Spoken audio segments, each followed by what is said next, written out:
Hello, my dear students. Hare Krishna and welcome again to Zenduka Learnings. आज का ये short concept video CA final के students के लिए है क्योंकि ये Ind AS 33 earning per share से रिलेटेड है, लेकिन सीए इंटरमीडिएट में अकाउंटिंग स्टैंडर्ड 20 है, वो भी अर्निंग पर शेयर से रिलेटेड है, तो सीए इंटरमीडिएट के स्टूडेंट्स भी इस वीडियो को देख सकते हैं। जैसा कि हम जानते हैं कि एज 20 हो या इंड एज 33, हमें बेसिक ईपीएस कैलकुलेट करके प्रेजेंट करना होता है, और अगर किसी कंपनी के पास पोटेंशियल इक्विटी शेयर्स हैं तो उसे अपना डाइल्यूटेड ईपीएस भी कैलकुलेट करके प्रेजेंट करना होगा। तो कोई भी earning per share diluted EPS कब होता है? जब भी पोटेंशियल इक्विटी शेयर्स के कन्वर्जन को हम अज्यूम करते हैं, जिससे कि नंबर ऑफ शेयर्स डिनोमिनेटर में बढ़ेंगे और उनका न्यूमरेटर में हम अर्निंग इफेक्ट लेते हैं।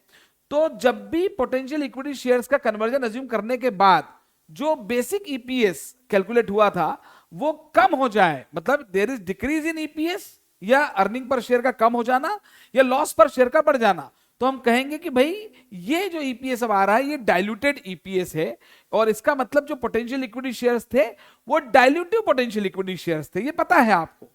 और वैसे ही अगर earning per share potential equity shares के कन्वर्जन को अज्यूम करने से बेसिक ईपीएस मतलब अर्निंग पर शेयर अगर बढ़ जाए, ईपीएस इंक्रीज हो जाए या लॉस पर शेयर डिक्रीज हो जाए, तो हम ये कहेंगे कि भाई ये एंटी डाइल्यूटिव है। ठीक है ना? तो ये तो आपको पता है। बात जो हम करने जा रहे हैं वो ये कि मान लीजिए किसी ईयर में आप डाइल्यूटेड ईपीएस निकालते हैं और वो ईपीएस डाइल्यूटेड की जगह एंटी डाइल्यूटिव आता है। अभी स्क्रीन पे जो क्वेश्चन आपको दिखाई दे रहा है उसमें आप देखिए 21-22 में मैंने ईपीएस कैलकुलेट किया, net profit attributable to equity share holders 2 lakh, वेनेस 1 लाख, बीईपीएस बेसिक ईपीएस 2 रुपए आ गया। और अब हमने देखा कि भाई इस कंपनी के पास पोटेंशियल इक्विटी शेयर्स हैं, मैंने वो इक्विटी शेयर्स में कन्वर्ट करके ही दे रखे हैं। मान लीजिए पीएस पैस जो लिखा है 50,000 है, और अगर ये पोटेंशियल इक्विटी शेयर्स कन्वर्ट हो जाएंगे तो अर्निंग 1.5 लाख से बढ़ जाएगी। मैंने अर्निंग इफेक्ट भी निकाल के दे रखा है अभी आपको। तो जो ऊपर बेसिक ईपीएस के लिए अर्निंग्स थी वो 2 लाख थी, 1.5 लाख और बढ़ गए तो अर्निंग्स 3.5 हो जाएंगी। और weighted average number of equity shares वेनेस जो थे वो 1 लाख थे, पोटेंशियल इक्विटी शेयर्स कन्वर्ट होने पे वो 50,000 और बढ़ जाएंगे। तो देखिए अब डीईपीएस जो है वो 2.33 आ रहा है। ऑब्वियसली यहाँ पे ऑर्डिनरी एक्टिविटीज की बात हो रही है और कंटिन्यूइंग बिजनेस के जो ऑपरेशन है उनका प्रॉफिट है ये। तो 2 रुपए बेसिक ईपीएस था और डाइल्यूटेड ईपीएस 2.33 हो गया, तो इसका मतलब ये डाइल्यूटेड नहीं है, अर्निंग पर शेयर बढ़ गई, तो यहां पर ये एंटी डाइल्यूटिव है। ठीक है, तो पोटेंशियल इक्विटी शेयर्स भी क्या हो गए? एंटी डाइल्यूटिव हो गए। तो केस ये वाला है कि अगर किसी पर्टिकुलर ईयर में आपके कोई potential equity shares dilutive potential equity shares नहीं थे, वो एंटी डाइल्यूटिव थे, तो नो डाउट हम ये ईपीएस डिस्क्लोज नहीं करेंगे, क्योंकि हमें केवल डाइल्यूटेड ही डिस्क्लोज करना होता है, एंटी डाइल्यूटिव डिस्क्लोज नहीं करना होता। ठीक है, तो अगले साल में अगर ये जो dilutive anti dilutive potential equity shares हैं, अगर अगले साल ये डाइल्यूटिव हो जाए तो क्या? तो इसमें ये कॉन्सेप्ट समझने का है कि ये पहली बात तो ये क्वेश्चन है कि भाई ये कैसे संभव होगा कि यही वाले जो पोटेंशियल इक्विटी शेयर जो इस साल एंटी डाइल्यूटिव थे वो अगले साल डाइल्यूटिव हो जाए, ये होगा कैसे? तो देखिए मैंने एग्जांपल में लिया है, नेक्स्ट ईयर की बात हम करते हैं कि 2022-23 में अर्निंग्स जो थी वो 2.5 लाख हो गई, मैंने चेंज कर दिया, इक्विटी शेयर्स 1 लाख से 120 हो गए, इशू हो गए होंगे, मैंने वेटेड एवरेज नंबर निकाल के दिखाया। तो बेसिक ईपीएस देखिए स्क्रीन पर देखिए आप 2.08 आया। अब वही पोटेंशियल इक्विटी शेयर्स है, वो नहीं बदले मैंने।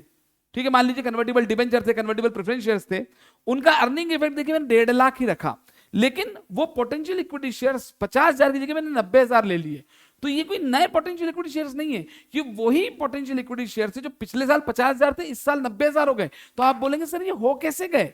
तो ये ऐसे हो गए कि मान लीजिए 10,000 कन्वर्टिबल प्रेफरेंस शेयर्स थे, हमने इशू करते वक्त ये कहा था कि भाई 1 के बदले में 5 इक्विटी शेयर देंगे, तो पिछले साल वो 50,000 की कैलकुलेशन में थी। लेकिन ये भी हो सकता है कि ये कन्वर्जन रेशियो चेंज हो जाए, पर ये कब हो सकता है? जब ये उनके फेवर में हो। As per the law unfavourable नहीं हो सकता। कोई भी कंडीशन अगर आप चेंज करते हैं तो फेवरेबल कंडीशंस ही आप कर सकते हैं, और अगर अनफेवरेबल कंडीशन है तो फिर उसके लिए मीटिंग बुलानी है और वो रिजोल्यूशन पास करना है। तो भाई ये बीच में अगले साल जाकर ये चेंजेस आ गए कि भाई ये जो कन्वर्जन है ये एक कन्वर्टिबल प्रेफरेंस शेयर के बदले में 5 नहीं, ये 9 इक्विटी शेयर्स देंगे। ये मैंने फिगर्स अज्यूम किए हैं।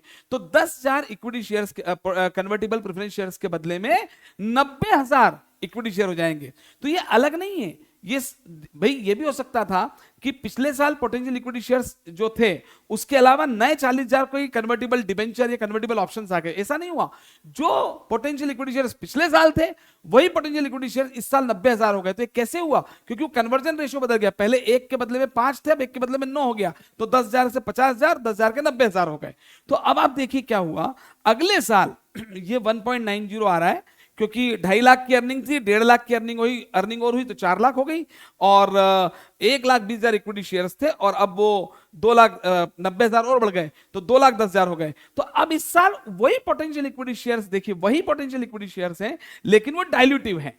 ठीक है, तो ये ध्यान रखें कि जो अभी भी जो मैं बताना चाह रहा हूं, जिसलिए हमने ये वीडियो बनाया, जिस प्रोविजन के लिए, वो ध्यान से सुने कि कोई भी पोटेंशियल इक्विटी शेयर जो किसी प्रीवियस ईयर में एंटी डाइल्यूटिव था, वही पोटेंशियल इक्विटी शेयर अगले साल में अगर डाइल्यूटिव हो जाएगा तो डाइल्यूटेड ईपीएस के लिए वो दिखाया जाएगा। लेकिन मुद्दा क्या है, ये मेन अब बात एक और है, वो एक और बात ध्यान से सुने कि जैसे याद करिए बोनस शेयर के केस में, करंट ईयर में बोनस इशू हुआ, बोनस इशू, तो हम बेसिक ईपीएस जो होता था वो करंट ईयर का भी बदलता था और प्रीवियस ईयर का भी चेंज करते थे, राइट। ऐसे राइट शेयर्स में भी हम क्या करते थे, राइट शेयर्स में भी जब बेसिक ईपीएस निकालते हैं तो जिस ईयर में राइट इशू हुआ है उस साल का ईपीएस तो चेंज होगा और प्रीवियस ईयर का भी ईपीएस चेंज करते थे, इसे कहते थे रीस्टेटमेंट।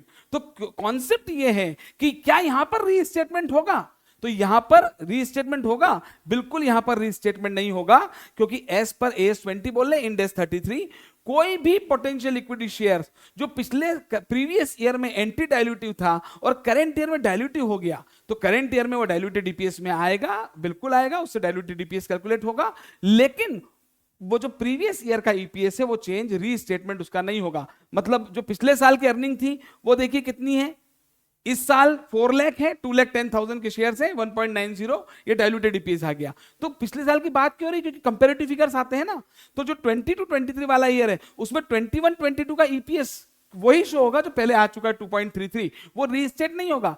ऐसा नहीं कि जैसे हम बोनस में करते थे कि पिछले साल का रीस्टेट करना है तो पिछले साल की जो अर्निंग थी और नए वाले शेयर्स लेके पिछले साल का ईपीएस ही चेंज कर दिया, तो रीस्टेटमेंट इज नॉट अलाउड।